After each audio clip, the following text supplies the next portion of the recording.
বাংলাদেশের সাবেক প্রধানমন্ত্রী শেখ হাসিনা পরিস্থিতিতে বাংলাদেশের রাজনৈতিক মেরুকরণ যারা ক্ষমতায় আছেন, যাদের অন্তর্বর্তীকালীন সরকার, তাদের সম্ভাবনা এবং ভবিষ্যৎ নিয়ে কথা বলার জন্য আজ আমাদের সঙ্গে রয়েছেন বেগম খালেদা জিয়া, বিএনপি সভাপতি। তিনিও আসলে বিএনপি চেয়ারপারসন, তিনিও আসলে চিকিৎসার জন্য লন্ডনে গিয়েছেন। শেখ হাসিনা, আমি আপনার কাছ থেকে জানতে চাইবো যে আন্দোলনে শেখ হাসিনার পতন হলো, সেই আন্দোলন সম্পর্কে অন্তর্বর্তী সরকারের প্রধান উপদেষ্টা ডক্টর মোহাম্মদ ইউনূস যুক্তরাষ্ট্রে বিল ক্লিন্টনের উপস্থিতিতে একটা অনুষ্ঠানে বললেন যে এই আন্দোলন খুব পরিকল্পিতভাবে চালিয়ে নেওয়া হয়েছে, কিছুই হঠাৎ হয়নি।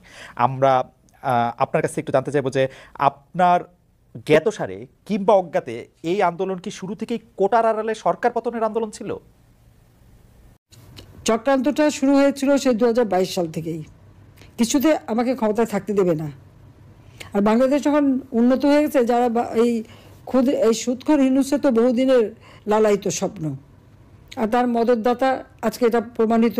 সেই ইউএসআইডের টাকা আর আমেরিকার মদত, পাকিস্তানি আইএসআই মদত, জঙ্গি, সন্ত্রাসী, খুনি এরা এবং গ্রেনেড হামলাকারী, বিডিআরে আমাদের সেনা সদস্যদের হত্যাকারী, এরাই হচ্ছে তার শক্তির আধার। তাদেরকে নিয়েই তার পথ চলা, যা আজকে প্রমাণিত সত্য। এবং আমি আরেকটি খবর আপনাদের দিতে চাই। দুর্নীতি দমন কমিশনে ইউনূসের বিরুদ্ধে একটা মামলা হয়েছে।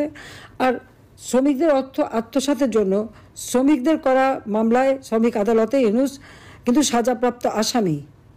সে কিন্তু একটা কনভিক্টেড আসামি, এবং সে চক্রান্ত করে, সন্ত্রাস করে, জঙ্গিবাদকে সহায় করে এবং অপপ্রচার চালিয়ে সে ক্ষমতাটা দখল করেছে। ক্ষমতা দখল করার সাথে সাথে কী করেছে, সে তার আগে থেকেও প্রচেষ্টা ছিল। ইউনূস সেন্টার নামে একটা জায়গা, আপনারা জানেন, গ্রামীণ ব্যাংকের একটা সম্পত্তি 11,000 স্কোয়ার ফিট বিনা পয়সা নিয়ে সেখানে তার ইউনূস সেন্টার। এবং এটা হচ্ছে একেবারে যত রকমের চক্রান্তের জায়গা। ইউনূস ক্ষমতায় যেয়ে কিন্তু নিজে ওই জায়গায় তার যে লোকরা বসা, তাদেরকে দিয়ে সারা বাংলাদেশে সার্ভে করার নামে লোক নিয়োগ দিয়েছে। ঢাকা জেলার জন্য 40 জন, আর তাছাড়া সারা বাংলাদেশের জন্য তার প্রায় 80 থেকে 100 জনের টিম। বিভিন্ন জেলায় জেলায় তাদের দায়িত্ব, যেখানে সিটি কর্পোরেশন বা পৌরসভা আছে সেই জায়গার জন্য বেশি করে লোক নিয়োগ। এবং ইউনিয়ন পর্যায় পর্যন্ত সে লোক নিয়োগ দিয়েছে, যাদেরকে সে টাকা দেয়। তাদের হাতে মোবাইল ফোন, একদম স্মার্টফোন, তাদের হাতে কম্পিউটার, এবং সমগ্র বাংলাদেশের সমস্ত তথ্য দিয়ে তারা পাঠায়। এই যে তথ্যগুলি সে সংগ্রহ করে যাচ্ছে, সেটা হচ্ছে আওয়ামী লীগের নেতারা কে বেশি জনপ্রিয়, অতীতে কে জনপ্রিয় ছিল, বা এমপি ছিল, বা চেয়ারম্যান ছিল, বা কি ছিল, বা ভবিষ্যতে কে হবে, আর বর্তমানেও কে আছে। এই সমস্ত তথ্যগুলি সংগ্রহ করা, বিত্তশালী সম্প্রদায় কাকে সমর্থন দেয়, আওয়ামী লীগকে দেয় না কাকে দেয়, তাদের তথ্য সংগ্রহ করা। এবং আওয়ামী লীগ, বিএনপি, জাতীয় পার্টি, জামাত কার কোথায় কী অবস্থা, ভোটের কী অবস্থা, এই সমস্ত তথ্য সংগ্রহ করার জন্য তার কিন্তু এজেন্ট নিয়োগ করা আছে।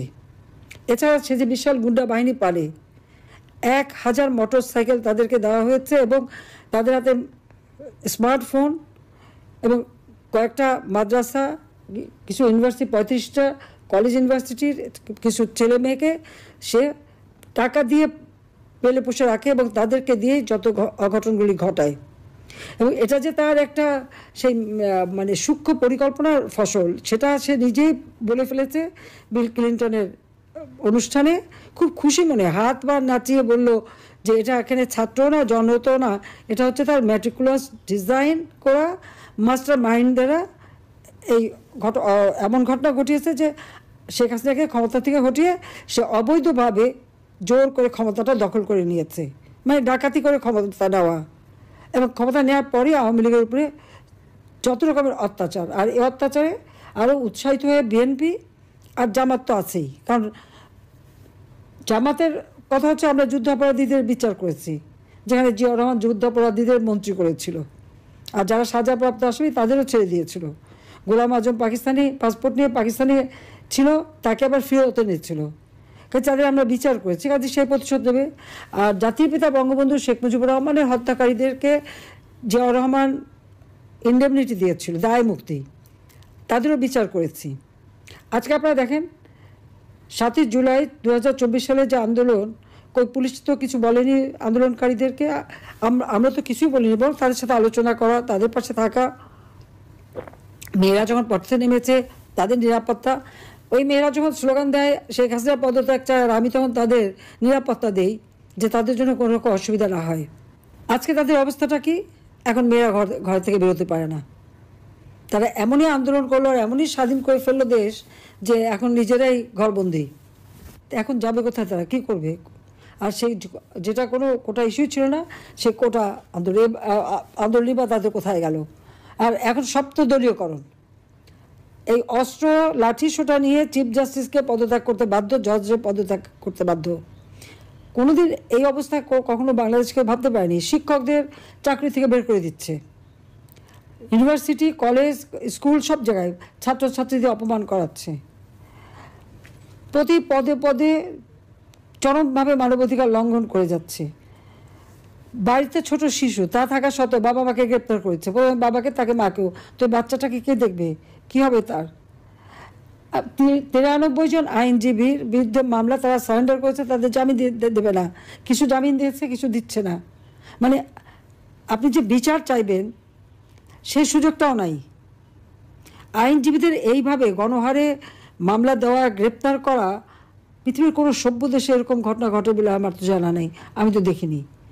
কাজে বাংলাদেশ আজকে কি? আইনের শাসন নাই, ন্যায় বিচার পাওয়ার অধিকার নাই, নারীদের কোনো স্বাধীনতা নাই। এবারে ঈদে শ্রমিকদের কান্নায় ভরা, 1100 ইন্ডাস্ট্রি বন্ধ, শ্রমিকদের কাজ পায় না। তার উপর আমার আওয়ামী লীগের নেতাকর্মীদের ঘর বা বসত বাড়ি, ব্যবসা প্রতিষ্ঠান, তাদের গরুর খামার, মৎস্য খামার, মুরগির খামার, ফলের বাগান সবই ধ্বংস। দোকানপাট যা ছিল একেবারে সব ভেঙে চুরে লুটপাট করে জ্বালিয়ে পুড়িয়ে নিঃস্ব করে দিচ্ছে। কেন? আওয়ামী লীগ যেন আর কোনোদিন মাথা তুলে দাঁড়াতে না পারে, এটাই তাদের চেষ্টা। হাজার হাজার ছাত্রছাত্রীরা আজকে লেখাপড়া করতে পারে না, ডিগ্রি কেড়ে নেয়, তাদেরকে পড়াশোনা করতে দেবে না। একটা মেয়ে পরীক্ষা দিতে গেল, তাকে কিভাবে লাঞ্ছিত করলো, তাকে যারা মারলো, চুল ধরে টেনে মাটিতে ফেললো, পুলিশ দাঁড়িয়ে থাকলো, সেনাবাহিনীর সদস্য দাঁড়িয়ে থাকলো, অপরাধীদের কিছুই বললো না, আর যে মার খেলো সে মেয়েটাকে ধরে নিয়ে জেলে পড়লো। এই পুলিশ, সেনাবাহিনী হোক, প্রশাসন হোক, জনগণের ট্যাক্সের টাকা তারা বেতন পায়, আর তাদের সকলেরই আমি কিন্তু জীবনমান উন্নত করে দিয়েছি, বেতন ভাতা বাড়িয়ে দিয়েছি। কিন্তু এখন কি দেখলাম, তাদের কাছ থেকে জনগণ ন্যায় বিচার পেতে পারে না। এটা কোন ধরনের অবস্থা?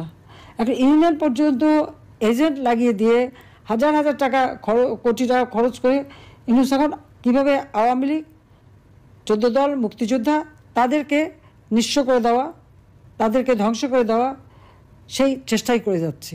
আর তার দোসর জঙ্গি, সন্ত্রাসী, খুনি, দুর্নীতিবাজ, অবৈধ অস্ত্রধারী এবং জেলখানা থেকে তাদের সবাইকে মুক্তি দিয়েছে।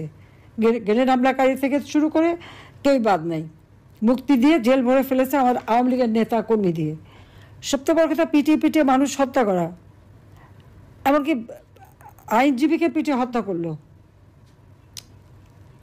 মাথায় কোপানো। মানে বর্বরতা।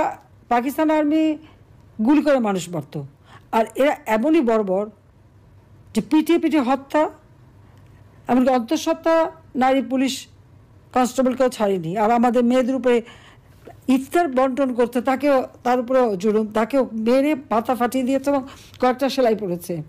তো এইভাবে অত্যাচার, নির্যাতন তারা চালিয়ে যাচ্ছে। আর মামলা দেওয়াতে তো আমার মনে হয়, আমি এ পর্যন্ত যত হিসাব পেলাম, প্রায় 70,000 মামলা, আর এজাহারভুক্ত আর অজ্ঞাতনামা ধরলে প্রায় 4-5 লাখ হবে আসামি করে দিয়েছে। কারণ আমার বিরুদ্ধেই তো কতগুলি মামলা, 288টা মামলা, তারপর আর একটা দিয়েছে রাষ্ট্রদ্রোহী মামলা। আমি নিশ্চয়ই জিজ্ঞেস করি, রাষ্ট্রটা কার? আমার বাবা তার জীবনটা উৎসর্গ করেছে, আওয়ামী লীগের নেতাকর্মী তাদের জীবন উৎসর্গ করে এই দেশ স্বাধীন করেছে। আমি জনগণের নির্বাচিত প্রতিনিধি, জনগণ আমাকে ভোট দিয়েছে, পার্লামেন্ট পার্টিতে আমি ভোট পেয়েছি, সমর্থন পেয়ে সরকার গঠন করেছি। সংবিধান মোতাবেক আমার প্রধানমন্ত্রিত্ব হচ্ছে বৈধ, সাংবিধানিক। আর ইউনূস এই জঙ্গি, সন্ত্রাসী, তাদেরকে নিয়ে সূক্ষ্ম পরিকল্পনা করে, সন্ত্রাস করে সে ক্ষমতা দখল করেছে। তার কোনো জনগণের ম্যান্ডেট নাই, সাংবিধানিক ভিত্তি নাই, আইনগত ভিত্তি নাই। আর সে দেয় আমার বিরুদ্ধে রাষ্ট্রদ্রোহী মামলা, যে রাষ্ট্রদ্রোহী কাজ করেছে। সংবিধানের 7 খ অনুযায়ী সেই হচ্ছে সবচেয়ে বড় অপরাধী, যে এইভাবে ক্ষমতা দখল করলে তার শাস্তি হবে, এবং ইনশাল্লাহ শাস্তি দেবো, এতে কোনো সন্দেহ নেই। আজকে সমস্ত অর্থনীতিকে ধ্বংস করে দিয়েছে, প্রবৃদ্ধি কমে গেছে, মাথাপিছু আয় কমে গেছে, মানুষের কোনো দিনমজুররাও আজকে কাজ পায় না। আর ধর্ষণ, শিশু নারী ধর্ষণ, বাংলাদেশ যেন এখন ধর্ষণের স্বর্গরাজ্য, কিন্তু কেউ সংবাদ পরিবেশন করতে পারবে না, কোনো সংবাদ দিতে পারবে না, কোনো নিউজ দিতে পারবে না।